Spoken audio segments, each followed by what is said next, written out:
지난 시간에 이어 오늘도 서운한 감정 치유에 대해서 말씀을 나누겠습니다.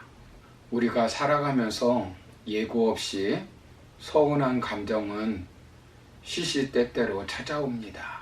지난 2021년 3월에 내장산 대웅전이 불이나 다 타버린 적이 있습니다. 그런데 그 이유를 살펴보니 한 스님이 함께 생활했던 스님들이 서운하게 해서 술을 마시고 우발적으로 불을 질렀다는 것입니다.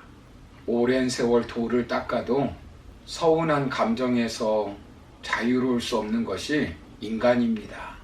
이처럼 작은 서운함이 관계를 파괴하고 행복한 인생을 무너뜨립니다. 그렇다면 대인관계를 파괴하는 섭섭함과 서운함을 어떻게 치유할 수 있을까요? 먼저 지난 시간에 우리가 살펴본 것은 하나님이 베푸신 은혜를 생각하며 감사함으로 서운함을 덮어버려야 한다라고 말씀드렸습니다. 오늘 두 번째로 살펴볼 것은 서운한 감정을 정직하게 창조적으로 표현해야 치유될 수 있습니다. 서운한 감정은 첫째는 사랑과 관심을 받을 대상에게서 그것들을 받기를 기대했는데 충분히 받지 못했을 때 섭섭함을 느낍니다. 둘째는 서운한 감정은 어떤 노력과 수고, 희생과 헌신을 했는데 충분한 칭찬과 보상을 받지 못했을 때 섭섭함을 느낍니다.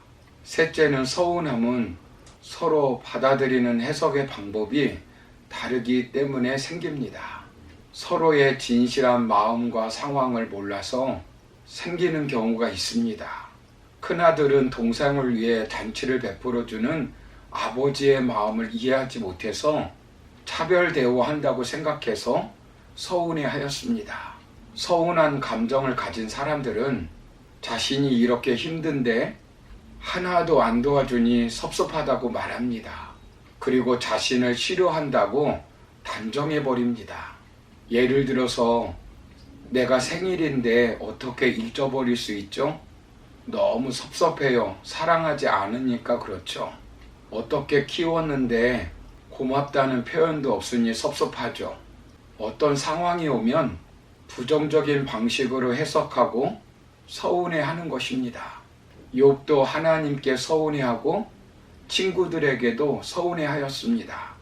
요즘 말로 하면 매일 아침마다 가정 예배를 드리며 경건하게 살았는데 하루아침에 전 재산을 다 잃고 자식들도 잃고 자신도 질병에 걸렸습니다. 하나님은 왜 나에게 이런 대접을 하느냐고 서운해하였습니다. 친구들이 와서 죄를 회개하라고 정죄합니다. 친구들에게 죄 없는 나에게 이런 말을 하느냐고 서운해하였습니다. 고난 가운데 함께 하시는 하나님, 연단을 통해 정금처럼 빛나게 하신 하나님을 몰라서 그렇습니다. 나아만 장군이 나병에 걸려 이스라엘에 갔는데 선지자가 나와보지도 않고 요단강에 가서 물로 씻으라고 말했을 때 서운해하였습니다. 선지자의 의도를 몰랐기 때문입니다. 마리아가 나사로가 병들었을 때 예수님이 바로 오시지 않았다고 서운해합니다. 언니 마르다도 섭섭함을 토로합니다. 주님이 죽은 자를 살리시는 부활의 주님이심을 알려주시기 위한 것을 몰랐기 때문입니다. 우리는 우리에게 일어나는 일들을 정확하게 알 수가 없습니다. 그래서 서운한 감정이 늘 찾아옵니다. 이해를 할지 몰라도 서운한 감정을 치유하기 위해서는 그 감정이 죄가 되지 않도록 창조적으로 처리를 해야 합니다. 서운함은 발전 단계가 있습니다. 먼저는 태동기가 있습니다. 일상의 생활에서 섭섭함이 찾아옵니다. 약간 찝찝하고 불편한 마음이 생기는 것입니다. 이 단계가 지나면 자각기가 다가옵니다. 섭섭한 마음이 하나 둘 쌓이게 되면 자신이 섭섭한 감정에 있다는 것을 자각하게 됩니다. 왜 저 사람이 섭섭하게 할까를 생각하게 됩니다. 내가 무엇을 잘못해서 그런가? 아니면 저 사람이 나에 대한 사랑이 식어서 그런가? 아니면 저 모습이 저 사람의 본래의 모습인가? 그런 생각을 합니다. 그리고 다음 단계로 표현기에 접어듭니다. 섭섭함을 드러내는 것입니다. 분노, 불화, 시기, 질투, 미움, 분쟁으로 확대됩니다. 이때 서운한 감정을 처리하는 방법은 세 가지입니다. 첫 번째 방법은 파괴적으로 해소하는 방법입니다. 큰아들을 보십시오. 본문 28절을 보시면 그가 노하여 들어가고자 하지 아니하거늘 아버지가 나와서 권한대라고 말씀합니다. 분노합니다. 서운함이 분노로 발전하는 것입니다. 단절해 버리는 것입니다. 가인이 하나님께 제사를 드렸는데 동생의 제사는 받고 자신의 제사는 받지 않으니까 하나님께 서운한 감정을 가지고 동생에게 분노를 표출합니다. 그리고 동생을 죽여버렸습니다. 이런 식으로 서운함을 해결하면 인생이 불행해집니다.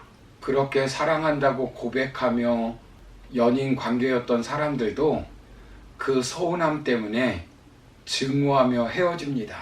죽는 날까지 만나기 싫은 사람이 되어버립니다. 당신이 천국에 가면 자신은 지옥에 가겠다고 평생 증오의 감옥에서 벗어나지 못하며 불행하게 살게 됩니다. 두 번째 방법은 자신을 향해서 해소하는 방법입니다. 스스로 돌아보며 성찰하면 섭섭함은 자신을 성숙하게 만드는 도구가 되지만 감정의 응어리를 쌓아놓으면 질병이 됩니다. 감정의 응어리는 시간이 가면서 더 단단해지고 꽁한 감정은 한이 되어버리고 뒤늦게 표현하려고 하면 억눌렸던 감정이 상대를 비난하고 공격함으로 폭발해버립니다. 힘이 없을 때 상대가 변할 기미가 보이지 않을 때 서운한 감정을 자신의 내면에 차곡차곡 쌓아놓고 있는 것입니다. 분노로 쌓이게 되고 억울함으로 쌓이게 되면 그것이 상처가 되고 정서의 병이 됩니다. 스스로 고립되고 혼자 소가리를 앓는 것입니다. 서운한 감정은 불필요한 공기가 가득 들어간 풍선처럼 마음속에 쌓아놓으면 그것이 부풀려져서 나중에 펑 하고 터져버리는 것입니다.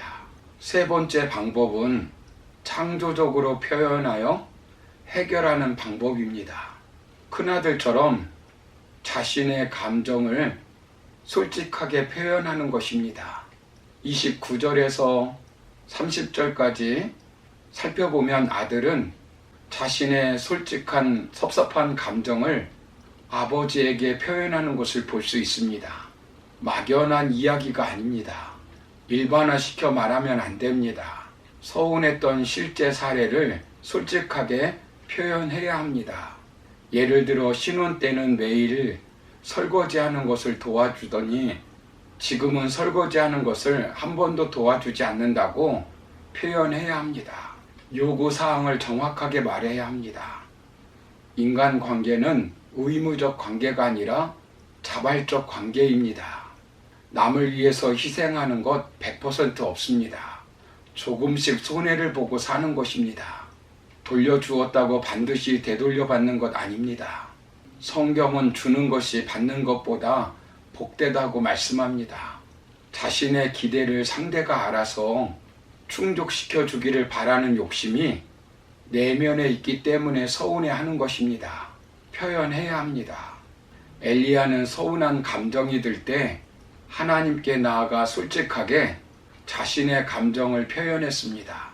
그때 하나님은 그에게 먹을 것을 주며 위로하고 사명을 주어 일하게 했습니다.